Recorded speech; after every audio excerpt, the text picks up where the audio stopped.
Ça a été un très très gros marché, mais il y avait un monde fou. Et nous, surtout à l'époque, on avait le marché aux cochons. C'était un des premiers marchés de France.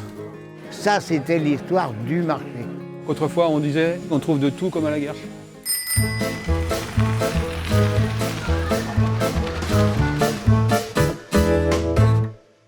Eh bien voilà, moi je m'appelle Jean-Claude Hérisset. Je suis issu d'une famille de vanniers. Ça fait au moins 6 générations qu'on travaille d'osier chez nous. Moi, ça fait 40 ans que je fais des paniers. Je participe à ce marché, ma famille participe sûrement depuis 150 ans ou peut-être plus. Donc pour nous, c'est une tradition de venir ici. Mon grand-père, lui, était basé dans les années 60, même bien avant le marché de la vannerie, c'était devant l'église. Il occupait toute l'entrée de l'église. Ça a été comme ça jusque dans les années 90, je pense. Et on est sans doute la famille la plus vieille du marché qui expose sur ce marché. Ouais. Il y a 6 générations, donc je crois que c'était dans les gènes. Le métier de vannier, c'est un vrai métier. C'est pas un métier qu'on fait en dilettante comme ça. D'ailleurs, il y a une école de vannerie en France. Tous les vanniers, les jeunes vanniers là, sortent tous de l'école. Alors moi, j'ai pas fait l'école parce que je suis né dedans. Donc j'ai appris avec mon père, mon grand-père et en autodidacte ensuite sur d'autres techniques. Et après la guerre, il y avait encore 300 à 400 000 vanniers. Aujourd'hui, on est entre 150 et 180 professionnels. La vannerie, c'était surtout de l'emballage. Dès que les premiers plastiques, les premiers cartons, les premières cagettes sont apparus, c'était encore moins cher que la vannerie, donc les vanniers ont décliné très très rapidement. Mon grand-père et mon père d'ailleurs ont travaillé essentiellement avec les gens des campagnes, avec les paysans. Il fallait énormément de paniers. Le panier emblématique d'ici, c'est le panier 4 mesures. Le panier 4 mesures, on appelait ça un panier 4 mesures, le grand panier. Mon grand-père faisait pratiquement que ces grands paniers-là. C'était le panier de travail des paysans pour les pommes de terre, les pommes. C'était un panier qui servait tous les jours, tout le temps. Ils amenaient peut-être 100 ou 150 paniers comme ça et ils les vendaient tous. Pendant les Angevines, là, c'était vraiment le rendez-vous. C'était juste un peu avant les pommes, donc les gens venaient acheter leur panier de l'année. Et ça a décliné très, très doucement jusqu'aux années 70. Et là, mon père et moi, on a fait des paniers de plus petite taille et surtout on est allé sur la côte où ces paniers-là, qui sont ici des paniers de terre, on s'est rendu compte que sur la côte de Cancale, Saint-Malo, c'est aussi des paniers de mer. Tout ça, ça disparaît tout à petit de la mémoire collective, mais la vannerie avait énormément d'importance au siècle dernier. C'est plus tellement le monde agricole qui achète des paniers maintenant, c'est plus les néo-ruraux pour faire des courses, pour le bois. Ça a changé de destination. Les grands paniers, j'en vends très très peu maintenant. C'est une passion et puis c'est la continuité de ma famille. Donc moi je suis le dernier, donc j'ai à cœur de finir ça. J'ai encore 3 ou 4 ans à faire. Et ce panier-là qui est bien connu de la Guerche depuis 150, 200, 300 ans, ça sera fini. En France, il n'y a que moi qui fais ce type de panier.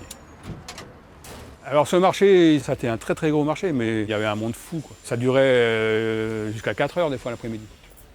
Autrefois, on disait on trouve de tout comme à la Guerche. Mon grand-père, c'était quelqu'un d'extrêmement connu devant le marché de la Guerche. C'était le loup blanc, oui, moi j'ai connu.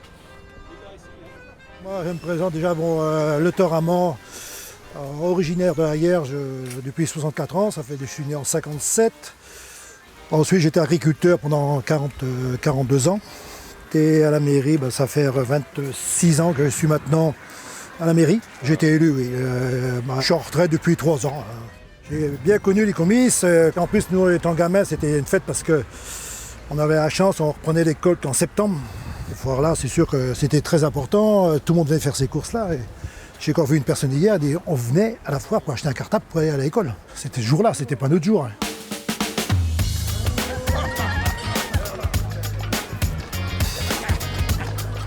Ici, si vous voulez, c'est un petit marché parallèle qui s'est monté il y a quelques années. C'est pas si vieux que ça, en fait, compte.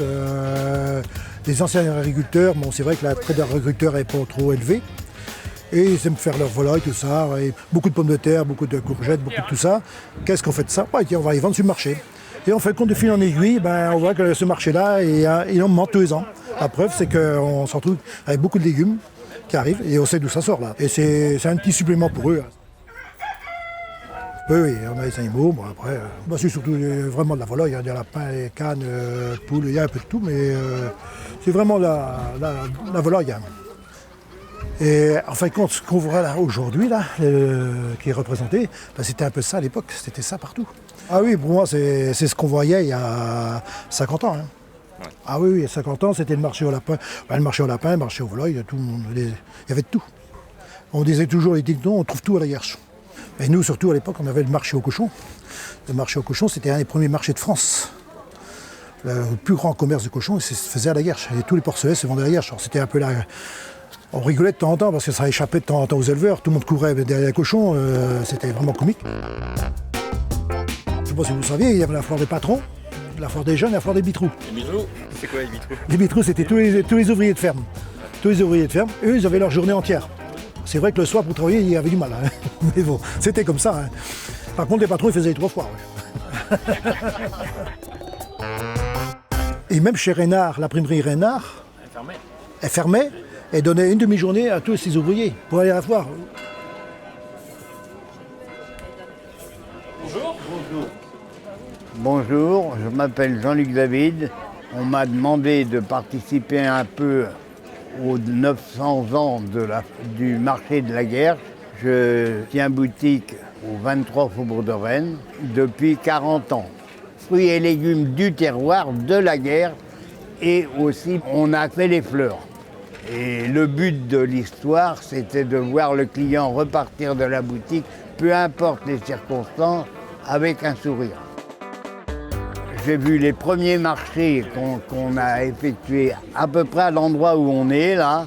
On a commencé là, avec 2 cajots. J'avais toujours eu dans l'idée de vendre. Pas des produits qu'on trimballe, des produits qu'on produit. D'ailleurs, ma grand-mère était grainetière, c'est-à-dire qu'elle récoltait les graines, elle les vendait. En 40 ans, le monde a tourné. Les camions magasins ont beaucoup eu d'emprise sur le marché. Surtout les premiers, parce que les premiers camions magasins, ils n'avaient pas de direction assistée. Le gars, il arrivait à 6h, à 7h30, il était pas encore en place. Quand on a commencé le marché au volaille était juste auprès de l'église. Un grand marché au volaille. Hein. Il y avait les oies, les œufs, les lapins, les poules, les poulets. Et ce marché au volaille-là était, à mon avis, vital pour la guerre.